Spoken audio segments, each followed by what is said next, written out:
Conflict spread to Lebanon earlier when Iranian ally Hezbollah attacked Israel, and Israel responded with new rounds of airstrikes.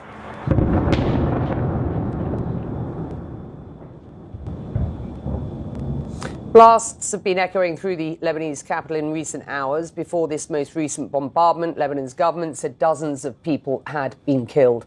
CNN's Matthew Chance with this report from Beirut. Well, it's been a very intensive night with Israeli airstrikes pounding areas of this city of Beirut in the southern suburbs, which are known to be a Hezbollah stronghold. Elsewhere in the country as well, Israel carrying out various military operations targeting what it says are things like Hezbollah weapons storage facilities and command and control centres. But it's also hitting areas that are populated with ordinary people as well. And Lebanese authorities say over the course of the past 36 hours or so, as part of these very intensive Israeli strikes, several people, dozens of people, more than 50 in fact have been killed, more than 150 have been injured, and thousands have been forced to flee their homes, particularly in southern Lebanon, to areas out of the line of fire to relative safety. Some of them, in fact, have come here to Beirut, where it is a little bit safer than in the south. Now, there's been condemnation of Hezbollah from the Lebanese government. They're very concerned that this Iranian-backed militia, which has been a traditional and reliable proxy of Tehran, is drawing Lebanon into the Iran war, something it desperately wants to avoid. It has taken the sort of unprecedented step over the course of the past day or so of formally outlawing Hezbollah military activity. Now that sounds like a symbolic move, and it is, but it's also a potentially very risky one that could fuel tensions between Hezbollah and the army, the national army of Lebanon. So very tense, very difficult times here, as it seems that Lebanon is slowly getting drawn more and more into that Iran war.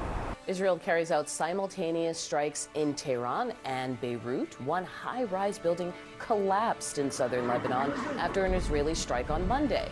In the capital of Beirut, streets were packed with people trying to flee the city as Israel targets Hezbollah forces in the country. Now, Israel's prime minister spoke to Fox News last night about this whole operation.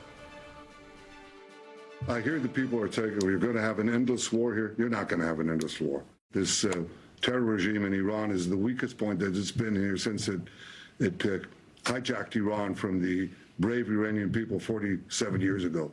So this is going to be a quick and decisive action.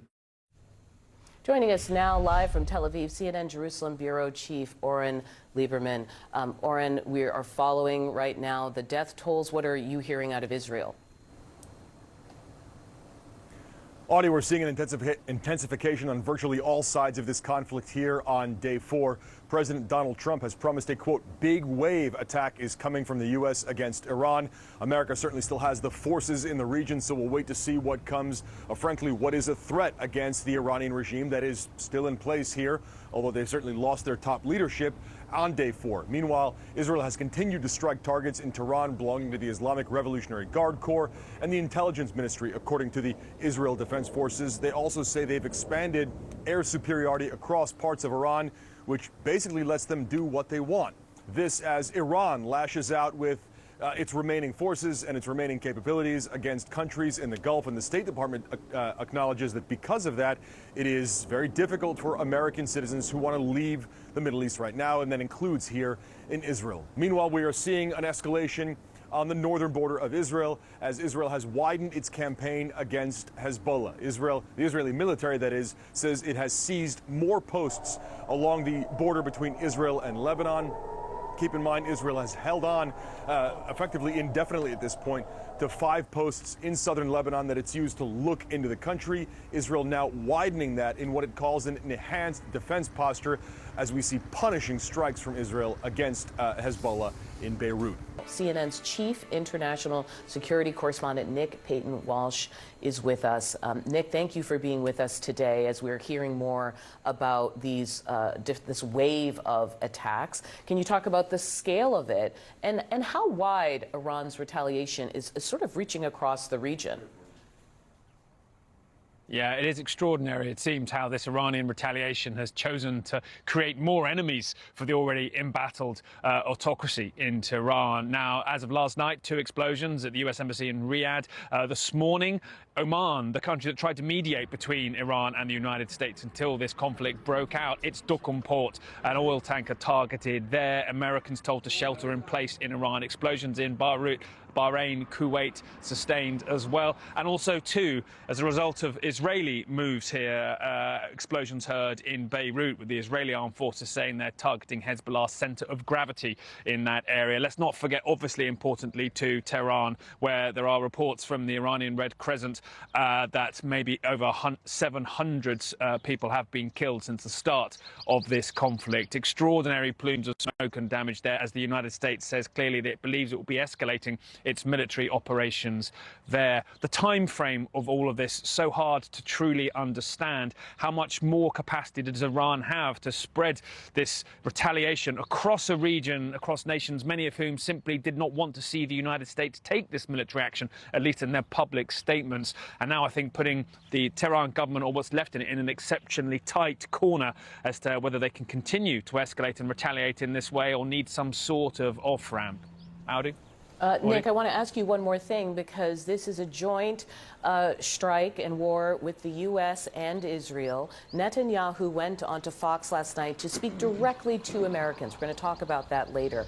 But what is the conversation within Israel right now in terms of how long they are bracing to be in this war, especially opening it up in other fronts?